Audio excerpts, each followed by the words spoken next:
Hi guys, அஸ்ஸலாமு அலைக்கும். இன்றைக்கி நோம்பு கஞ்சி ரெசிபி தான் உங்களுக்கு ஷேர் பண்ண போகிறேன்.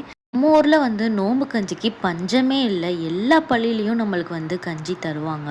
வெளியூரில் இருக்கவங்களுக்கும் வீட்டிலையே செய்யணும்னு நினைக்கிறவங்களுக்காகவும் இந்த ரெசிபி ஷேர் பண்ணுறேன். நான் காட்டியிருக்க கிளாஸில் அரை கிளாஸ் பச்சரிசி, ஒரு கிளாஸ் அளவு பிரியாணி ரைஸ், அதாவது சீரக சம்பா ரைஸ் சேர்த்துருக்கேன். சீரக சம்பா சேர்க்குறனால ஃப்ளேவர் ரொம்ப நல்லாவே இருக்கும். அதே கிளாஸில் அரை கிளாஸ் பாசிப்பருப்பு, கிளாஸ் கடலைப்பருப்பு போட்டுக்கோங்க. பெரிய வெங்காயம், குட்டி தக்காளி, கொத்தமல்லி, புதினா, பச்சை மிளகா, அப்புறம் வெந்தயம், சீரகம், பட்டை, ஏலக்காய், கிராம்பு, ஒரு பிரிஞ்சலை நான் சேர்த்துருக்கிறேன். கூடுதலாகவே இடுங்க. அப்போ தான் நம்மளுக்கு பாடி ஹீட்டாக குளிர்ச்சியாகவே வச்சுக்கிறோம். எண்ணெயில் ஒன்று ஒன்றா போட்டு எல்லாம் வதக்கி பச்சை வாசனை போனதும் ஒரு ஸ்பூன் அளவு இஞ்சி பூண்டு விழுதும் போட்டுக்கோங்க. தேவையான அளவு உப்பு, 1/4 ஸ்பூன் அளவு கரம் மசாலாவும் போட்டு நல்லா வதக்கி, அப்புறம் ரைஸையும் போட்டு நல்லா கொஞ்சம் வதக்கிட்டு நிறைய, அதாவது 1 கப்பு ரைஸுக்கு 8 கப் அளவு தண்ணி ஊற்றிக்கோங்க. கறி கஞ்சிக்கு முக்கியமாக தேவைப்படுறதே மட்டன் இல்லைன்னா பீஃப் எடுத்துக்கோங்க. 50 கிராம் அளவு போதும்.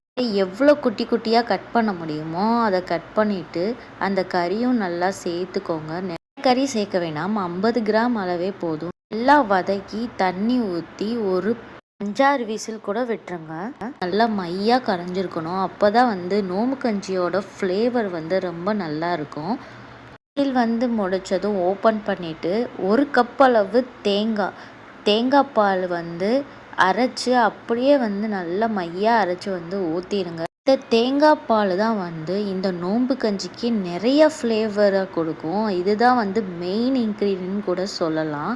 நல்லா கொதிக்க விட்டுட்டு அப்புறம் இறக்குனிங்கன்னா ரொம்ப ருசியான கறி கஞ்சி ரெடி ஆயிரும். ட்ரை பண்ணி பார்த்துட்டு எப்படி இருந்துச்சுன்னு சொல்லிட்டு கமெண்ட் செக்ஷனில் சொல்லுங்கள். இன்ஷா இந்த நோம்பு நாட்களில் எல்லாத்துக்குமே நிறைய நன்மைகள் கிடைக்க நானும் துவா செய்கிறேன். நீங்களும் துவா செய்யுங்க.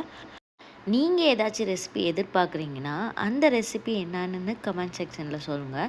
நான் அடுத்த விளாகில் கண்டிப்பாக போட ட்ரை பண்ணுறேன். வயிறும் மனசும் நிறைஞ்சு குளிர இந்த நோம்பு கஞ்சியே இந்த நோம்புக்கு போதுமானது. இதை ட்ரை பண்ணி பார்த்துட்டு எப்படி நீங்களும் கமெண்ட் செக்ஷனில் சொல்லுங்கள். நான் இந்த விளாக்லேருந்து நான் கிளம்புறேன். அடுத்த விளாகில் சந்திப்போம். பாய் பாய். அஸ்ஸலாமு அலைக்கும்.